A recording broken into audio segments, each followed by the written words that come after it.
Hola, hola a todos, buenos días. En primer lugar, quiero agradecerles que nos acompañen esta mañana.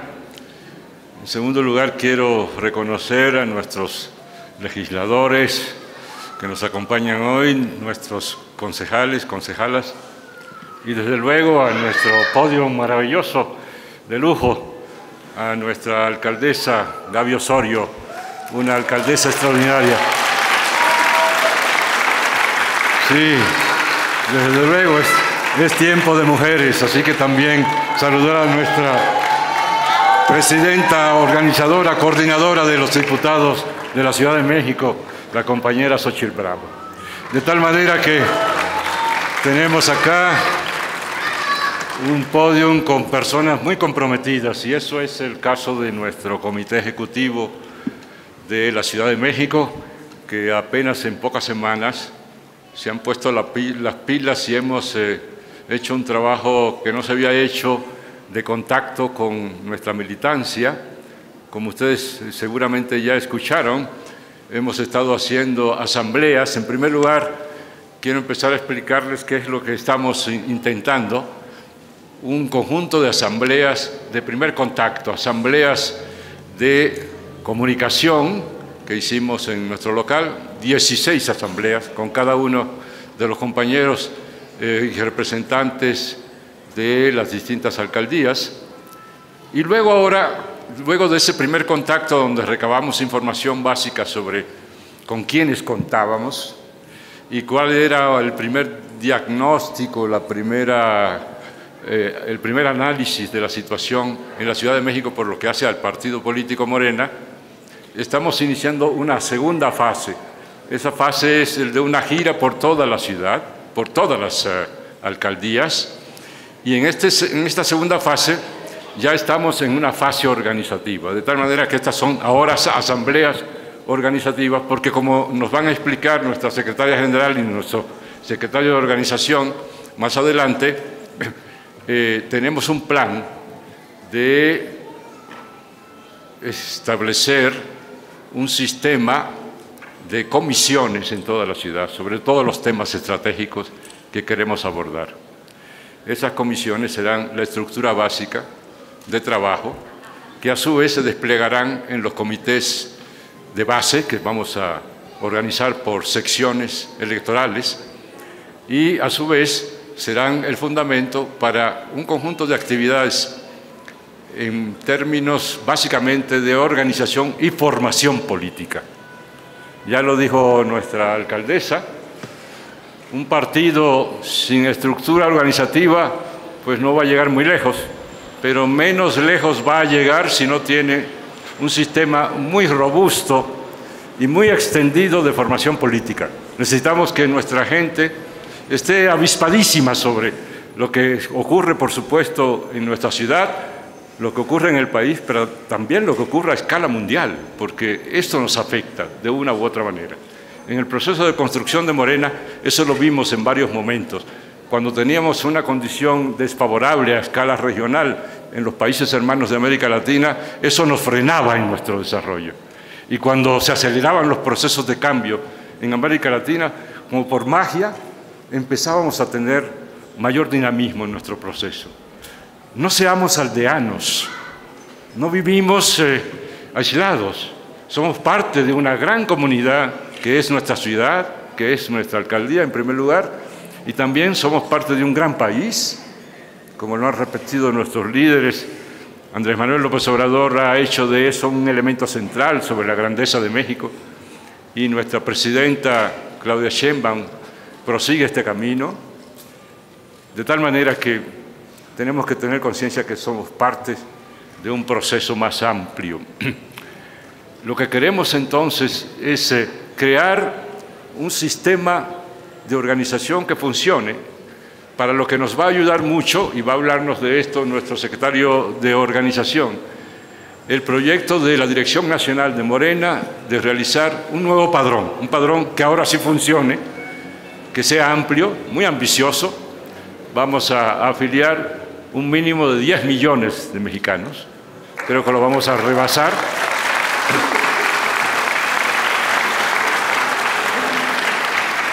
Y nuestro partido, hasta en eso, es un partido especial. Yo lo he estado diciendo y recordando, de que no tendría vergüenza ni cara un partido político para pedirle a 10 millones de mexicanos que se afilien de nuevo, muchos de ellos, al partido, si no fuera porque ese mismo partido, con sus gobiernos, en el primer sexenio con nuestro presidente Andrés Manuel López Obrador, logró sacar casi 10 millones de mexicanos de la pobreza. Es por eso que tenemos calidad moral.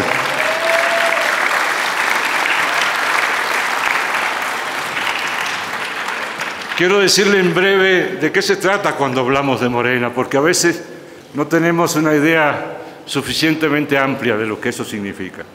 Morena es una verdadera revolución.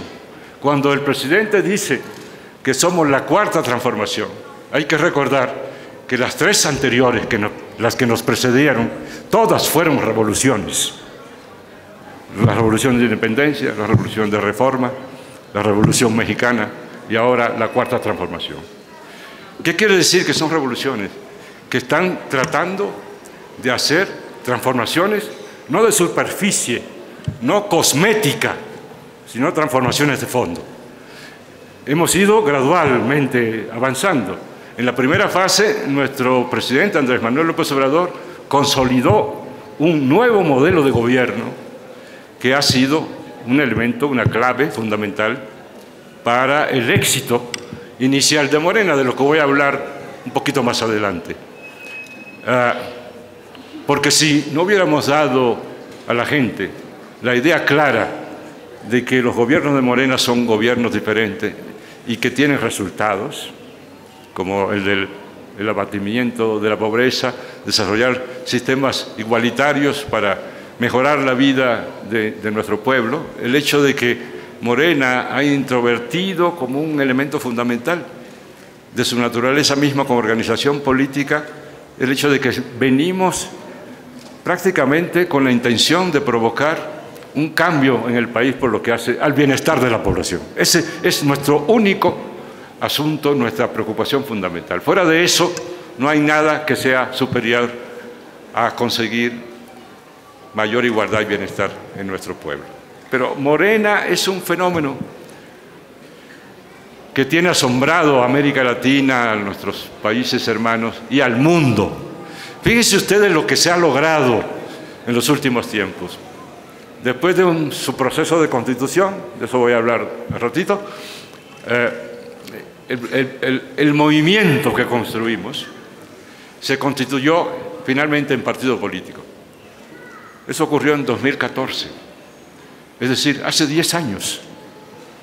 Nos costó mucho trabajo realizar las asambleas para constituir legalmente al partido, porque sabemos que el INE intentaba por todos los medios, si faltaba un miembro de los 3.000 que tenían que estar en cada asamblea estatal, tache, nos echaba para atrás el proceso y teníamos que volverlo a hacer. En 3 casos no logramos los 3.000, pero como logramos en los otros estados, solo se necesitaban 20, así que logramos los requisitos para el registro. Y en 2014, yo estuve ahí, en ese momento histórico, en el INE, cuando el INE declaró que Morena pasaba a ser un partido político en 2014.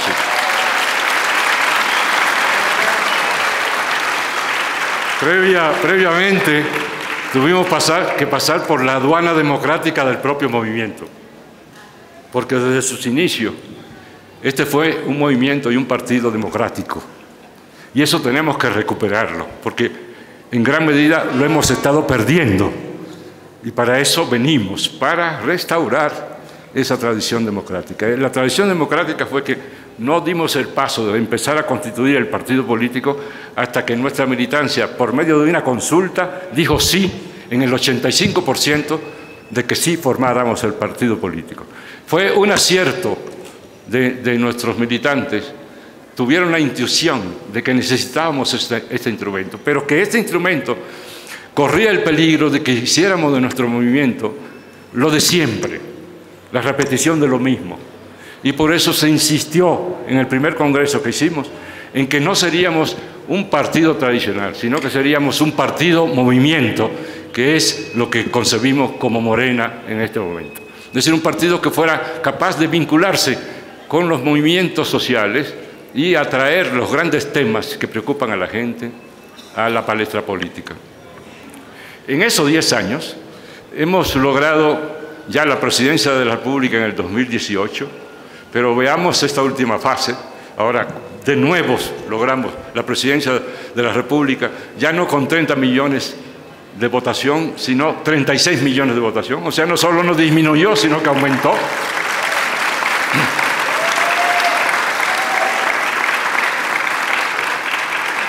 Logramos tres cuartas partes, 75% de los gobiernos estatales, de las entidades federativas.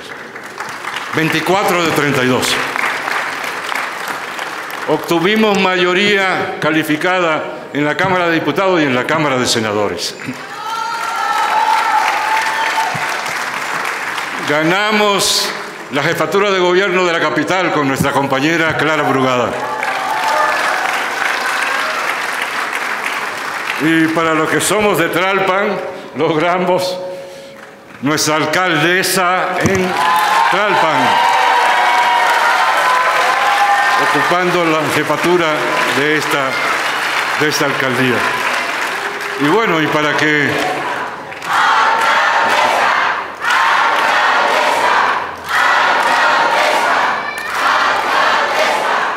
y finalmente, para que se vayan acostumbrando a lo que es Tlalpan, la coordinadora del grupo parlamentario en el Congreso de la ciudad es una tlalpense, Xochitl Bravo.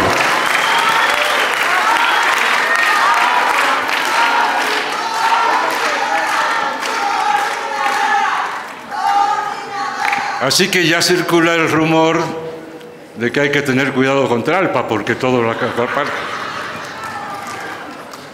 Lo que quiero decirles con todos estos datos que todos conocemos es que Morena es algo especial. Nuestros amigos en América Latina, cuando hablamos del tema, hablan en términos de milagro. Ustedes son un milagro. Esto parece magia, pero sabemos que no es ningún milagro y no es magia. Esto es lo que construimos y esto es lo que necesitamos revivir en la gente. La memoria de la hazaña que realizamos juntos, en cualquier terreno. Hemos hecho grandes innovaciones en materia de política social. Hemos creado un nuevo modelo de gobierno de bienestar, un sistema de bienestar en el país que es único. Ahí también parece magia, porque dicen, ¿de dónde sacan los recursos para estos programas tan extensos y tan comprometedores de los presupuestos?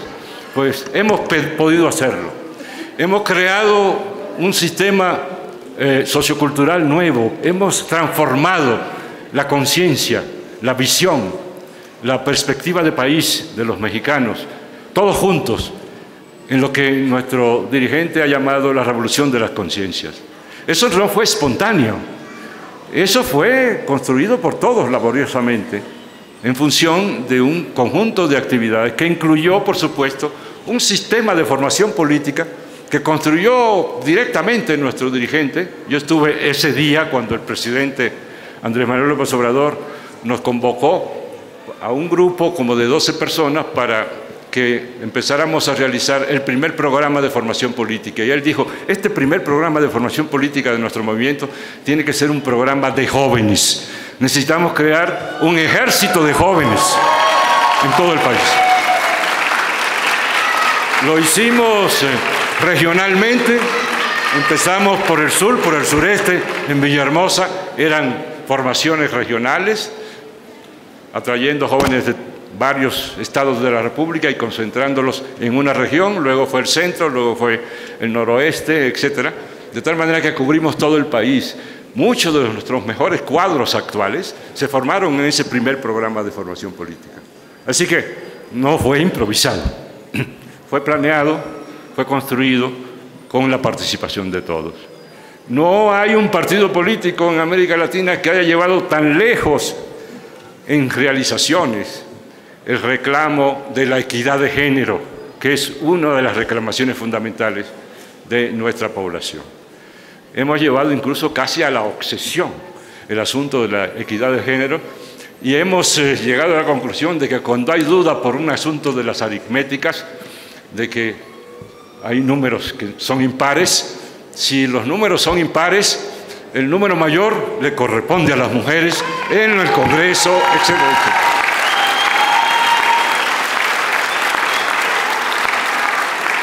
Hemos aprendido a establecer que no hay posibilidad de crear una mejor sociedad sin una comprensión de lo que llamamos la diversidad sociocultural.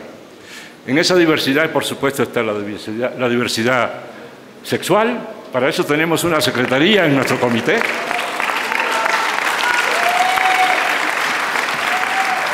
Pero para ya llegar al tema que más interesa a esta zona de la ciudad y particularmente a esta alcaldía, la diversidad sociocultural que expresan nuestros pueblos indígenas y afromexicanos en todo el país. Yo les puedo decir, ahora sí, con conocimiento experto, porque esa es mi especialidad profesional desde hace décadas, que a nivel latinoamericano y probablemente a nivel mundial somos la organización política que tenemos mejor comprensión y hemos hecho más avance en materia de reconocimiento de los derechos de los pueblos indígenas y de los afromexicanos en el país. Podemos ver este resultado. Eso empezó desde antes, hay que ser justo. Empezó desde que todavía no teníamos el gobierno de la ciudad, pero en el primer constituyente que se hizo en la Ciudad de México para dar formación al gobierno, al sistema de gobierno y de legislación que se conformó, ese constituyente de la Ciudad de México empezó a establecer los primeros grandes avances en materia de derechos de los pueblos y desde 2017 la Ciudad de México es la vanguardia en todo el país en términos de avances en reconocimiento de los pueblos. Tenemos muchos déficits prácticos y entonces vamos a abocarnos a resolverlos todos juntos. Pero a escala nacional se acaba de aprobar, usando nuestra mayoría calificada, nuestros 2/3 en el Congreso de la Unión, la reforma más profunda en materia de derechos de los pueblos con la modificación del artículo 2 de nuestra Constitución. Estamos ahora a la vanguardia en toda América Latina. Pero esto no va a quedarse en esto. Ayer mismo estuvimos haciendo la 4ª reunión de la Comisión de la Presidencia de la República, de la Secretaría de Gobernación y del Grupo Técnico para la elaboración de la Ley General de los Derechos de los Pueblos Indígenas, que va muy avanzada y les garantizo que va a ser la ley más avanzada de América Latina, en donde se reconocen no solo los derechos fundamentales de los pueblos, se reconocen varias cosas por primera vez. Se reconocen, ayer trabajamos ese tema, el derecho de los pueblos a ser consultados en todos los asuntos que los afectan, sin excepción. Y como no vivimos solo de cultura y de buenos propósitos, obras son amores. Una segunda cuestión que es un gran avance, por primera vez en la historia de nuestra República, los indígenas van a estar en el presupuesto, van a tener un presupuesto especial en todas las estructuras para ellos, para que hagan sus tareas fundamentales. Y algunos pueden creer, pues qué buena ha estado esta improvisación de Morena sobre los derechos de los pueblos indígenas. No es así, no es así. Y este es un ejemplo, lo tomo justamente por lo importante que es, para ejemplificar el hecho de que lo que se ha conseguido ha sido a partir de que fuimos capaces, con la dirección de nuestro gran líder López Obrador, un proyecto alternativo de nación desde épocas muy tempranas. Se puede decir que uno de los elementos primarios, digamos, de debate al interior de nuestro movimiento fue cuál era el papel de cada uno de estos elementos, los derechos de las mujeres, los derechos de los pueblos indígenas, etcétera, etcétera, hasta que logramos conformar un proyecto integral de nación que no había tenido hasta ese momento ningún movimiento político en nuestro país. Ese proyecto fue tan complejo que incluso tiene unas 5 versiones, porque en cada fase revisábamos la anterior versión, la ampliábamos y la perfeccionábamos. Pero en el origen, hice esa anécdota hace poco, se conformó una comisión de 10 compañeros para tratar los 10 grandes puntos que había definido Andrés Manuel en el Zócalo de la Ciudad de México. Aproximadamente debió ocurrir eso por 2010 o algo por el estilo, y esos 10 puntos fueron la base para la construcción de la primera versión de nuestro proyecto alternativo de nación.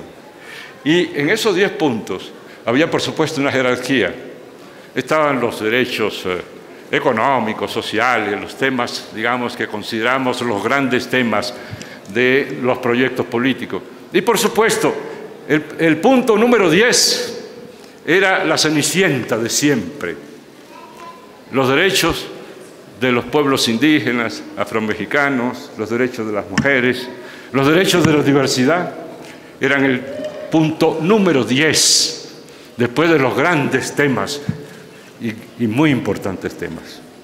Pero ocurrió que cuando el equipo de 10 se reunió con todo su equipo, con todos sus colaboradores, en unas asambleas, mini-asambleas que hicimos en Coyoacán, por cierto, y cada uno de los responsables expuso los contenidos básicos de estos puntos estratégicos.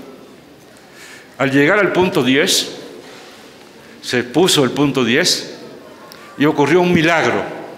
Eso sí es el milagro de Morena, la integridad de nuestra gente.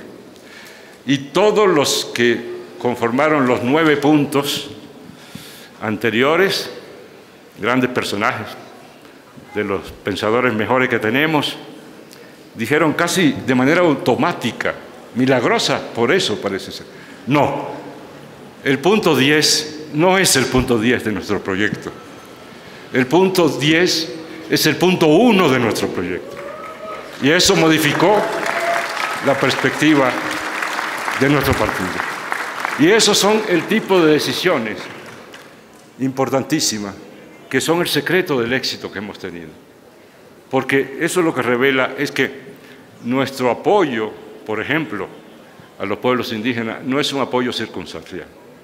Porque además no es una cuestión que venimos tratando los que componemos el movimiento en los últimos años. De hecho, esto empezó hace 20 años y empezó con la revolución sandinista.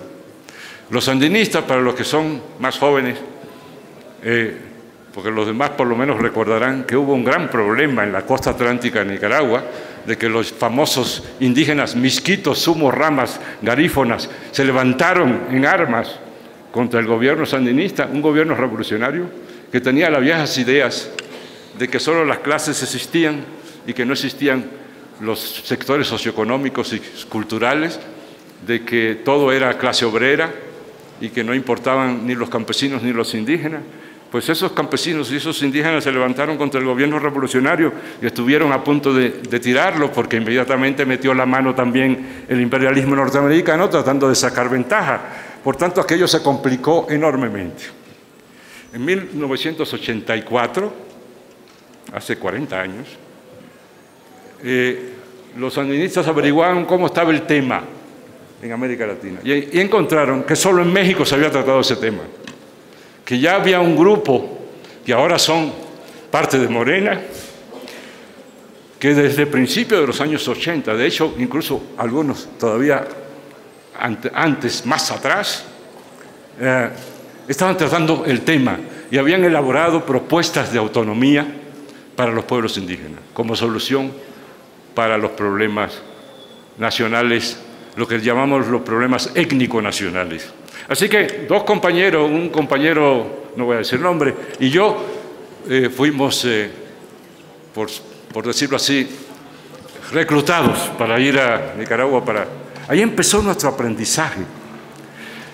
Finalmente, no haré la historia porque es larga, después de unos 8 o 10 años de trabajo, se llegó finalmente al punto culminante. Y si ustedes abren un mapa, lo pueden hacer en la red, pidan un mapa, díganle al sistema, mapa de Nicaragua, y le va a aparecer el mapa de Nicaragua. ¿Y qué van a encontrar en el mapa de Nicaragua? Por primera vez en la historia de América Latina, Nicaragua está compuesta por dos partes.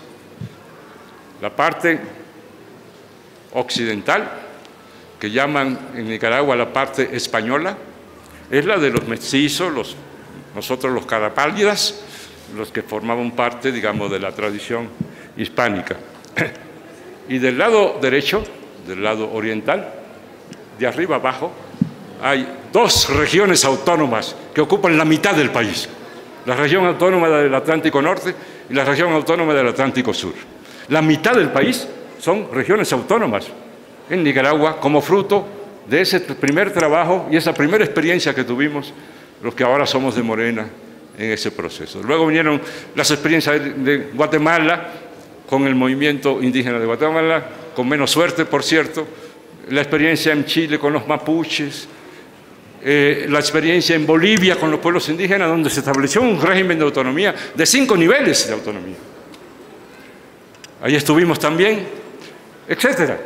No se trata de presumir, se trata de que se entienda que este es un viejo tema de los componentes de Morena. Cuando yo conocía a Andrés Manuel, lo conocía en la selva lacandona, por cierto, en una reunión con los zapatistas. Estaba sentado en el suelo, conversando con unos campesinos, así lo conocí, una cosa extraordinaria, un personaje enormemente sencillo. Ahí estaba, preocupado por saber de qué se trataba aquel gran movimiento. Y cuando empezamos a tener relación de trabajo, fue cuando el Comité Ejecutivo Nacional del PRD, del que él era presidente, cada vez que tenía discusión sobre el tema indígena, que era muy frecuente porque estaba en efervescencia la cuestión del zapatismo, nos invitaba a que estuviéramos en esa reunión del Comité Ejecutivo Nacional para asesorar al Comité Ejecutivo sobre los temas del zapatismo. Algún día hablaré del tema, no es el momento, pero les quiero decir que en cada reunión del Comité Ejecutivo Nacional, Andrés Manuel tenía intervenciones y propuestas extraordinariamente avanzadas en relación con la cuestión de ese momento, que era el gran tema, el tema del neozapatismo. De tal manera que él tampoco es un improvisado, puesto que además su primer trabajo profesional fue trabajando en el Instituto Nacional Indigenista con los pueblos chontales de Tabasco. De tal manera que no es un tema que es ajeno a nosotros, es un tema que consideramos absolutamente central. Un país plurinacional, pluriétnico, pluricultural como es México, no puede construir un sistema democrático adecuado sin darle su lugar a los pueblos indígenas. Como tampoco puede haber democracia en este país si no se le da su lugar a las mujeres de México. Y tampoco puede haber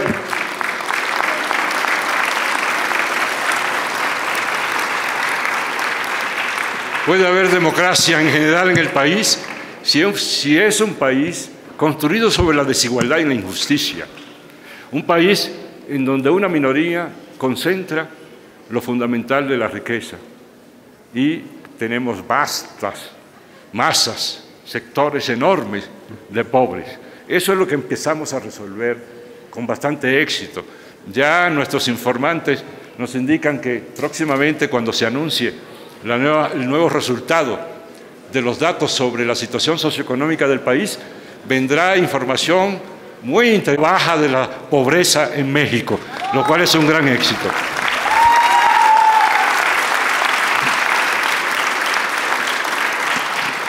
Amigas y amigos, este gran rodeo es para decirles lo siguiente.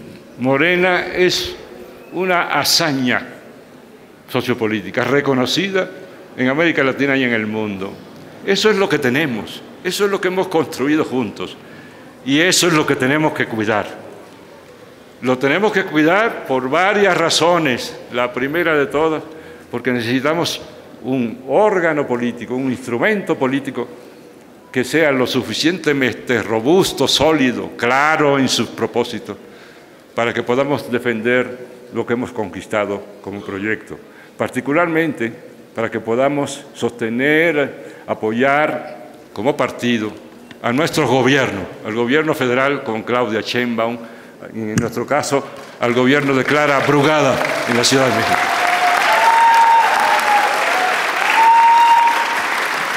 Si no somos suficientemente fuertes y sólidos, no podremos hacer ese acompañamiento.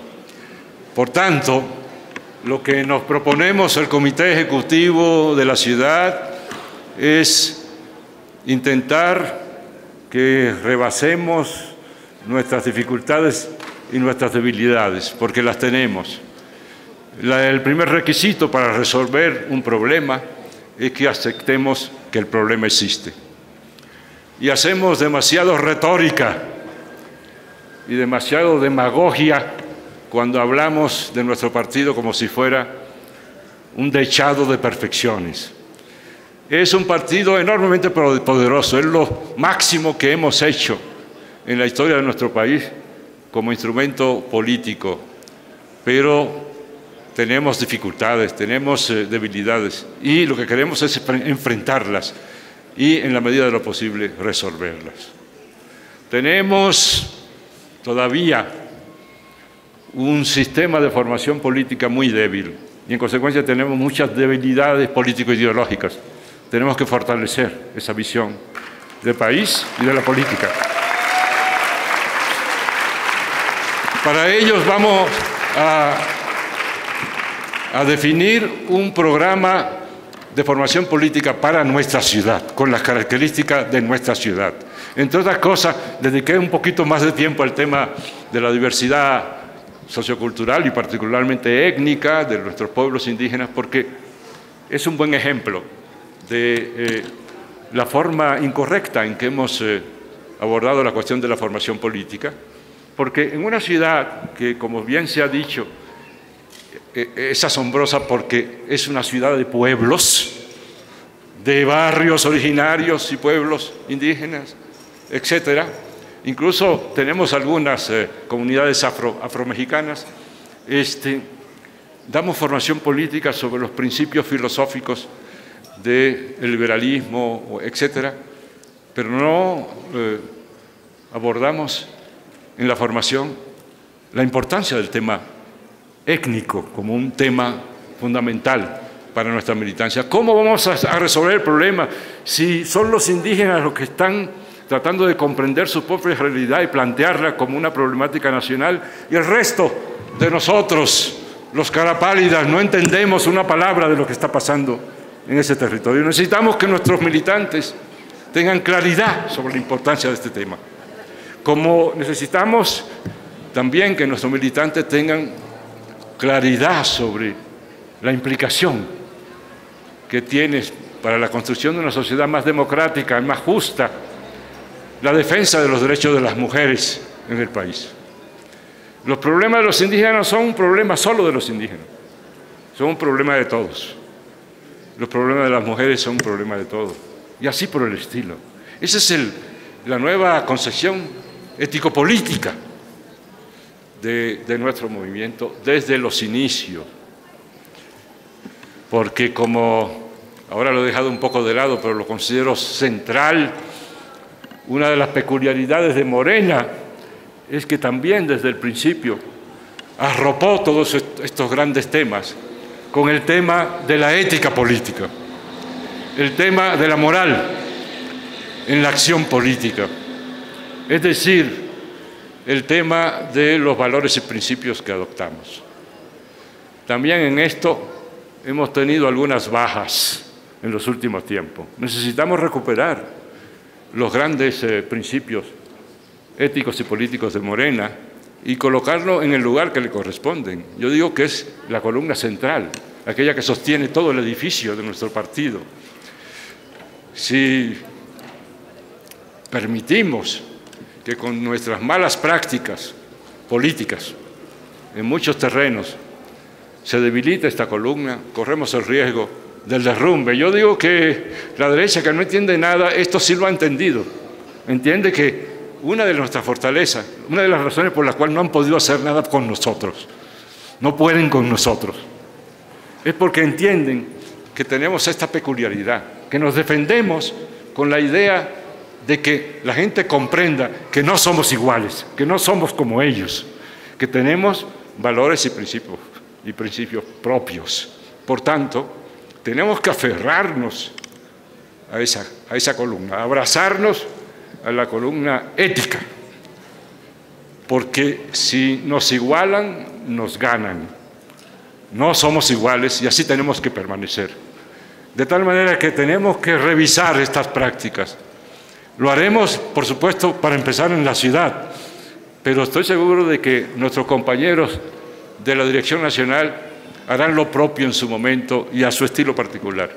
Nosotros vamos a combatir todo lo que sea una desviación de lo que consideramos, y nuestro estatuto lo marca, nuestros pilares doctrinales, morales, éticos del movimiento.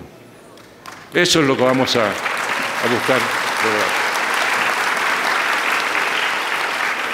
Y por supuesto, eso tiene que ir acompañado de una visión del partido, como fue originalmente, un partido plural. Es un partido no de una clase social, es un partido desde su nacimiento policlasista, en donde caben todas las clases sociales, todos los sectores, y por tanto, en donde cabe una gran multiplicidad de enfoques políticos y de ideologías políticas. Lo único que se reclama para ser miembro de Morena no es que haya un pensamiento único. Lo que se reclama es que todos adoptemos y abracemos y honremos nuestro estatuto básico, nuestra normatividad interna y nuestra propuesta de política de acción, las tres partes de nuestro sistema normativo interno. Es decir, si estamos de acuerdo con el proyecto, vamos en la misma barca.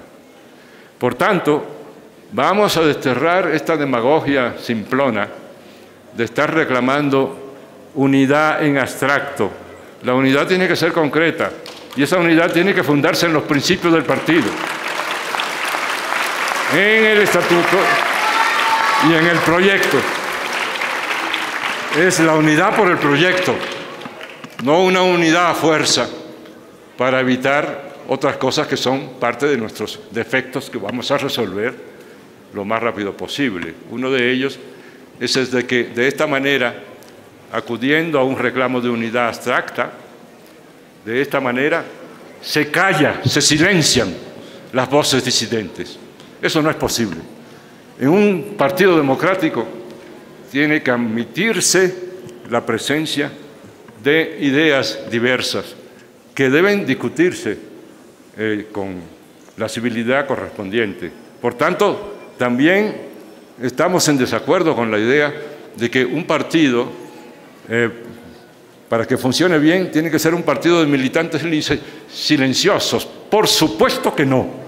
Tenemos que fomentar, y lo vamos a hacer, el debate.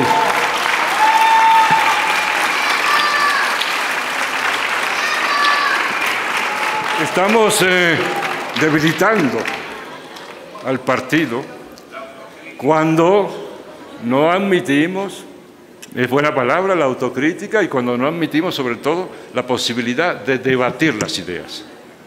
No hay ninguna incompatibilidad entre unidad y debate. Por el contrario, nuestra experiencia es que cuando se discute, se debate, se analizan los temas, se fortalecen las organizaciones, se hacen más robustas. Por tanto, dentro de nuestro proyecto de nuevo partido, tenemos incluido, una vez que nuestras comisiones, se va a explicar ahorita cómo van a funcionar, empiecen a dar resultados, nuestra idea es que tengamos tanto actividad por lo que hace a los temas sustantivos de formación política, organización, mujeres, indígenas, etcétera, de los 9 temas que hemos definido, como que definamos un sistema de asambleas, de análisis y debates en Morena, de tal manera que eso nos va a fortalecer muchísimo como partido. En síntesis, compañeros, y me disculpo por la tardanza, lo que queremos es que nuestro partido se renueve, nuestro partido se revitalice.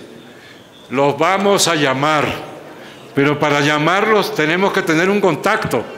Por tanto, les pedimos, se va a explicar esto más adelante, que en las mesas que vamos a establecer hoy, al rato, se inscriban en alguna de las comisiones para que podamos contactarlos y volverlos a convocar para seguir en este proceso de transformación, de revisión de nuestro partido, con, por supuesto, una columna vertebral de continuidad, que son nuestro proyecto, que son la defensa de nuestro gobierno y la articulación con nuestro sistema legislativo, la fórmula trinitaria de que hablaban los clásicos, gobierno, partido, Congreso, que nos va a dar la posibilidad de continuar nuestro trabajo. Muchas gracias por su atención y por su visita. Gracias.